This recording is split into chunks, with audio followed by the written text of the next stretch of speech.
Doon nga po sa lumalaki, palaki ng palaki ng palaki yung sumisigaw na Sara resign daw po mga kababayan.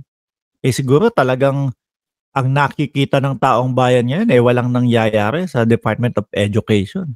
Tapos eto nalungkot ako kasi yung isang nakita, although alam ko nakita ninyo na ito, no? Mga kababayan. Alam ko nakita nyo na yun. Yung bata inaabutan ng pulburon, no? Sabi ko, yes, oo. Parang pag-aaruga sa bata. Kaya lang, di ba bang parang, wait lang, hinahaluan yata ni Inday Sara Duterte yung kanilang ads na yon, no? Na tungkol sa politika, mga kababayan. Nalungkot ako doon eh. Sabi ko parang, ano ba yan? Ad na lang advertisement na nga lang para sa Department of Education or kung something. Kasi may bata eh, may estudyante eh. So ano ang unang isipin mo doon? Ads nila, no, para sa Department of Education, hinaluan pa ng politika, binibigyan niya ng pulboron. Tapos ano ang sabi parang nakaka-addict something. Pagpaumanhin niyo po kung medyo na mix up ko na 'yan, matagal na din po 'yun eh, no.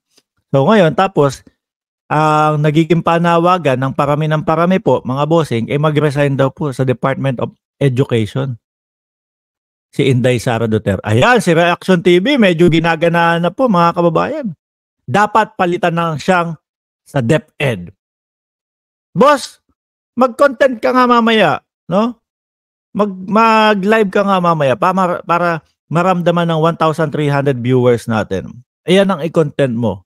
Kung ano ang saloobin mo, no?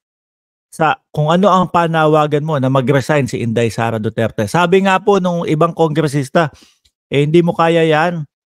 Hindi mo kayang maging VP at hindi mo kayang maging Department of Education.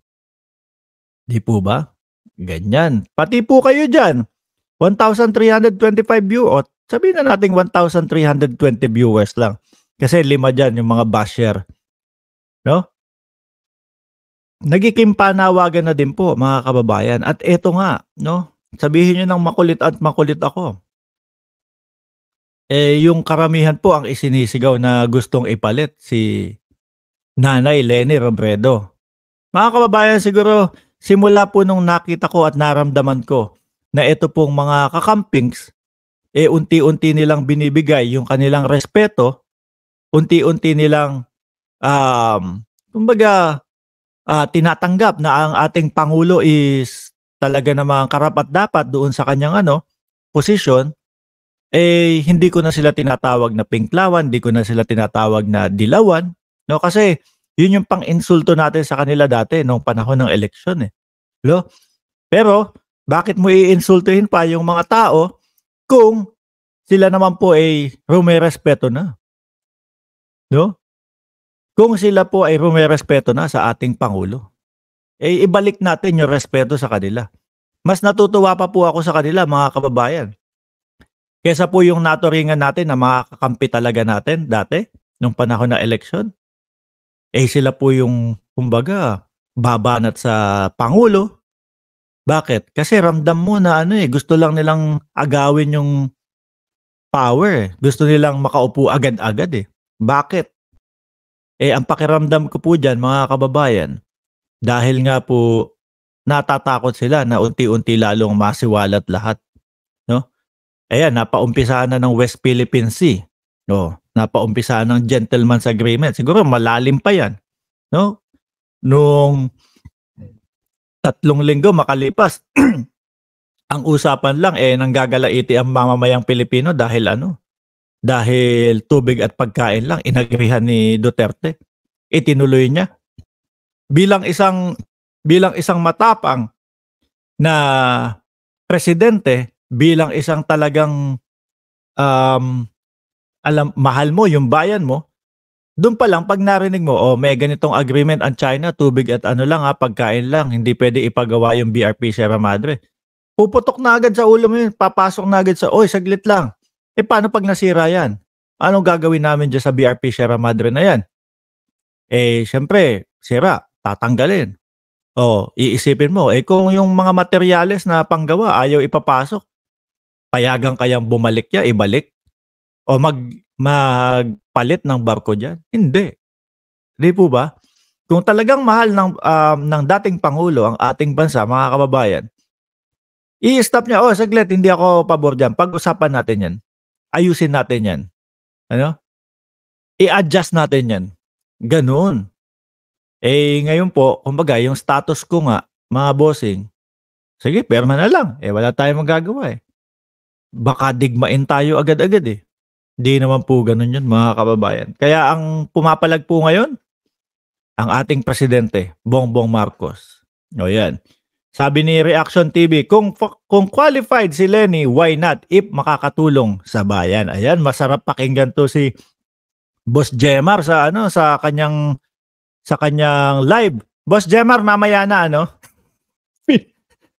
Pinilit bigla na mag-live, no? Yan, suportahan niyo po yung Reaction TV. So, kung saan-saan na po din ang paglaganap nung Sara resign at nararamdaman na din po ng mga vloggers, no, ng mga DDS. Huwag kayong mag-alala. Sa Department of Education lang naman pinag-resign, no? Hindi naman sa pagka-vice presidente. Sabi ni Divina Balmores, bad shot na nga si FL sa kanya. Ayaw pa ring mag-resign. Sabi ni Ondo, magkano? Bibili kang OTAP? Hindi ako nagtitinda ng OTAP dito. Doon sa mga DDS vlogger, tingnan mo. Baka meron silang tindang OTAP. Kasi tingnan mo naman yung mukha ko. Mukha ba magtitinda ako ng OTAP? Doon sa mga DDS vlogger, tingnan mo, minsan medyo pawis sila. Minsan yung parang gabing-gabi na, amoy araw pa din. Baka doon nagtitinda ng OTAP. Dito, wag kang magtanong kung magkano yung OTAP. Doon madami. Doon madami. Sabi nila, Sam M, malabo video mo pero okay lang. Siguro yung dating ng internet, mahina po mga kababayan, kaya ganyan. Pero ang importante, yung sinasabi naman po dito dapat nga siguro, yung iba dyan, pag matutulog, nandito lang yung cellphone, hindi nyo na ako tinitignan. Di po ba? Huwag kayong magtatanong na magkano OTAP dito. Doon sa mga DDS vloggers, tingnan nyo po, kapag ka magbablog na, gabing-gabi na, parang amoy araw pa din. Baka sila yung maghapon nagtitinda ng OTAP. Kung sakaling may makita ka doon, no? Siguro may mga natira sa paninda nila dahil humihina na ngayon, nalalaman kung saan napupunta yung pinagbibilan ng OTAP, madaming natira yon. Puntahan mo lang yon sila, no? Kapag ka medyo nakakita ka ng mga vlogger na medyo parang sunog sa araw, tapos mukhang pawisin habang nagbablog tayo, kahit na bagong gising tayo, kahit walang ayos-ayos. Yan, tingnan nyo naman, nagyabang na naman si Mark Ramos, mga bossing. Bago tayo matapos, 1,447 viewers, no? Paki-like itong live stream natin. Bago tayo matapos, mga kababayan, ito ang tanong ko sa inyo. Kayo po ba ay makikiisa doon sa sigaw o panawagan ng nakakarami na si Inday Sara Duterte dapat mag-resign na sa Department of Education? No? At kayo po ba naniniwala na sinisigaw din po ng nakakarami na si Nanay Leni Robredo, mga bossing, ang maaari at posible pumalit kay BP Sara? Kung hindi man, type nyo dyan. Kung oo man, i-type nyo din dyan. At kung bakit, mga bossing. Okay? So ngayon, mga bossing, ito gagawin natin, ha? Makinig po kayong maigi. 1,445 viewers. May nakikita kayo dyan, no? Doon sa mga bagong pasok lang at ngayon lang yun nakita, yung channel na ito. May makikita kayo dyan, subscribe button, bandang sa gilid. Pindutin nyo po yun. No? At meron kayong makikita na thumbs up dyan sa ilan ba tayo? Ilan tayo? 715. Ayan, 700. Daya nyo, binilisan nyo, bigla nyo kayo naglalalike, ha? 723 likes, dagdagan nyo na lang po yan. Okay? Muli po, ako ay magpapaalam na, mga kababayan, at kami po, nung aking anak at nung misis, pupunta naman kami sa dagat, no? Kasi kailangan fresh na fresh tayo kapag nagbablog.